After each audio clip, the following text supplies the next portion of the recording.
This is my workspace at home during the lockdown. I have to do my school work at home. I have never missed a day in primary school in my whole 8 years in Scully-Scon, Kilgraney National School. My 6th class teacher, Miss Kavanagh, emails each weekend. The emails have work for the week covering subjects like English, Maths, Irish, Science and work on my Kenya project. Miss Kavanagh gave me a booklet and video links of information on my transition from primary to secondary school. The main part of the family business is transport to schools among other occasions, as COVID-19 has put a halt on all the schools.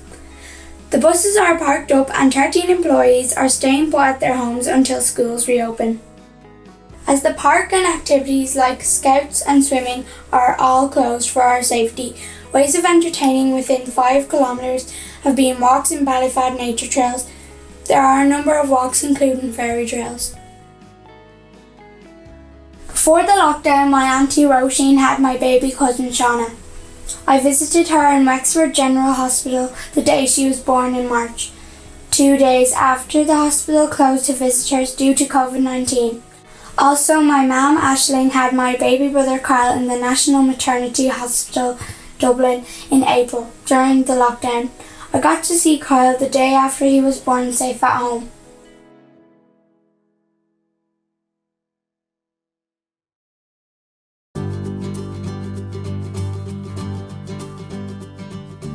We closed 8 p.m. March the 15th. We hope to open on Monday the 29th of June. But in the meantime, we opened a little off licence and a pizza delivery.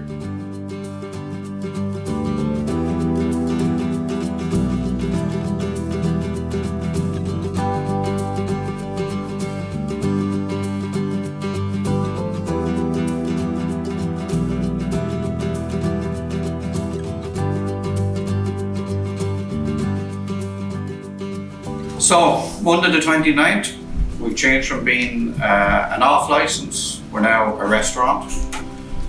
We have to keep sanitising our hands the whole way through. If you want to come in now, you have to buy a meal worth over a tenner. Lucky we do our pizzas. Hopefully in 3 weeks' time, we'll open up as a pub.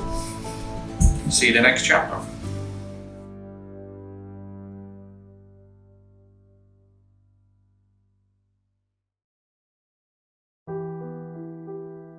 The Kylenaeran graveyard has been and continues to stand now for over 200 years. There are 351 graves holding loved ones.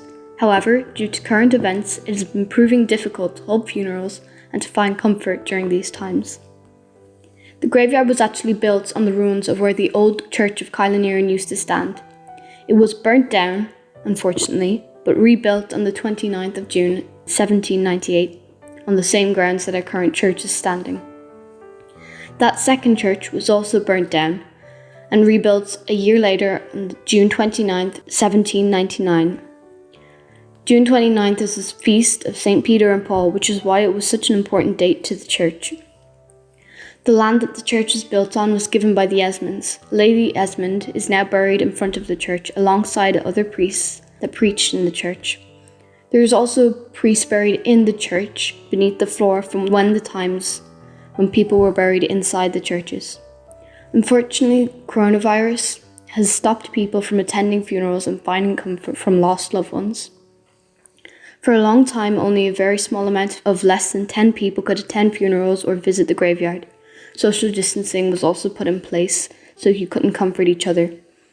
However, since June 8th, phase 2 of lockdown, the number has increased slightly and will continue to increase with each phase of lockdown. If we are very lucky, the country will be back to normal by Christmas of 2020.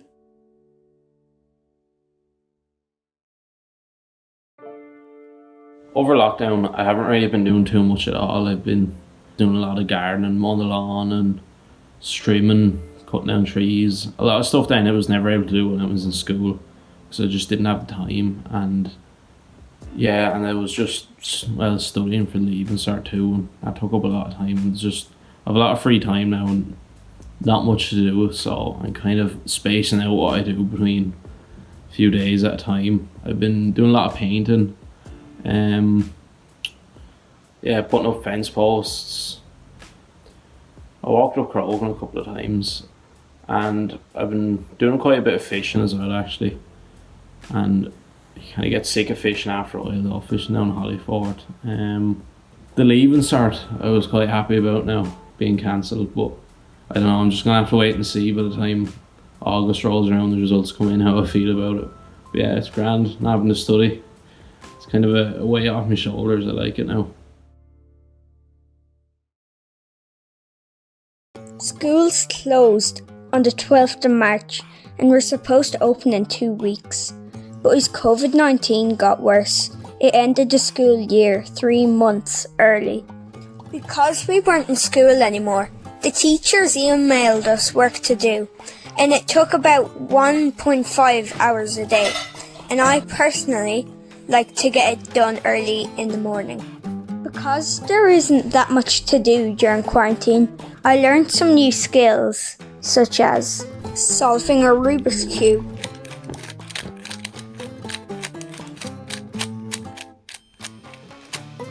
flipping a butterfly knife,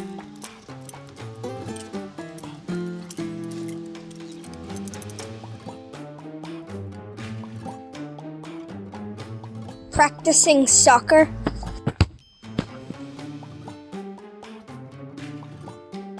and you can sleep in for as long as you want.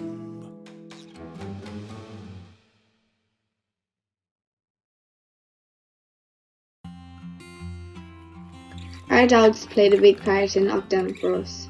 They did homework, they studied with us. They went on conference calls, they played board games. They did gymnastics, they did gardening. They played on the trampoline, they performed on TikTok videos. They did darkness into light with us. They treated every walk like their first and every walk like their last. A lesson we should all bring to our everyday lives.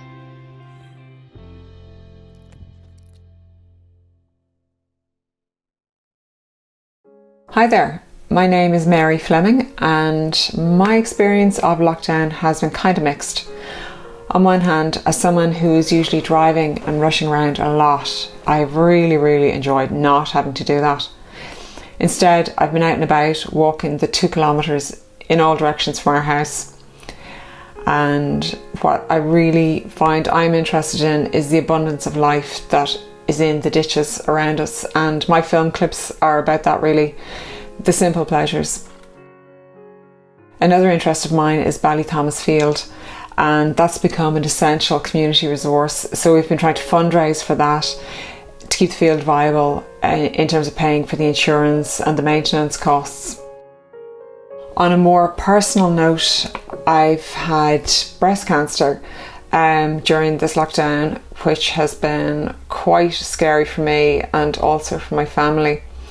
On the plus side of that though, the lockdown has given me time and space to process that and to appreciate all the great things that I have actually in my life. And people have been so kind to me and I am extremely grateful to them for that. Thank you.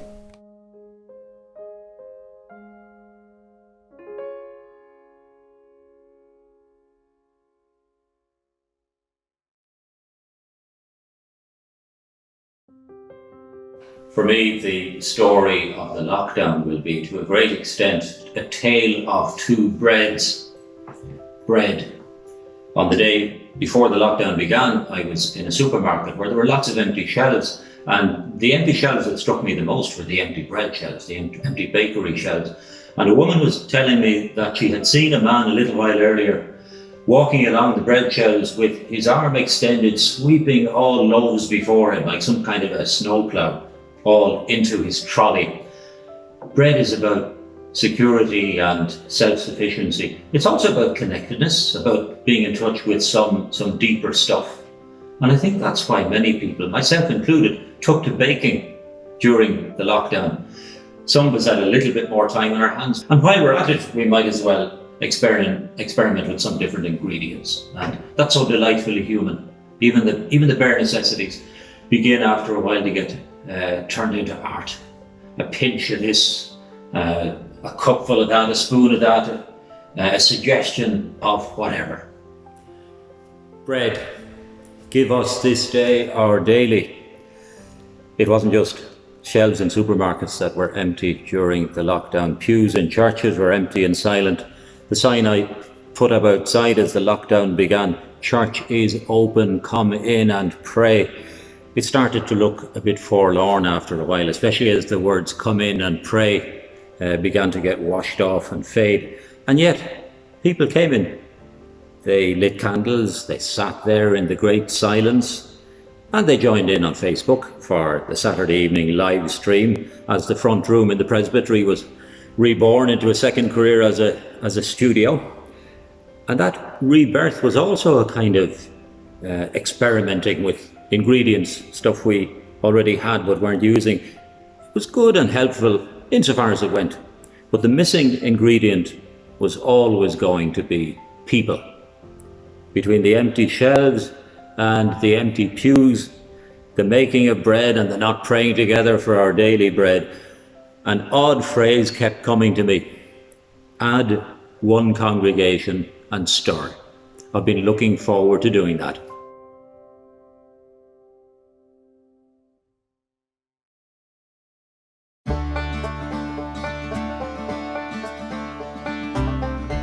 During the lockdown, I had a chance to explore our area and came across a lot of wildlife.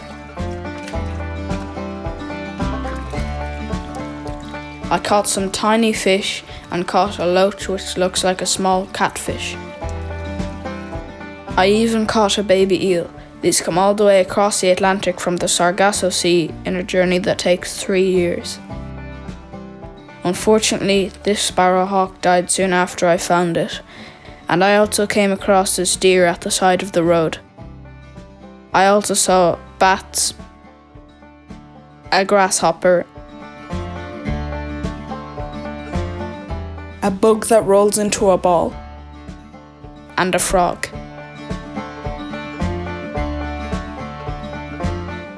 One of my favourite finds was a hedgehog who lives in our garden.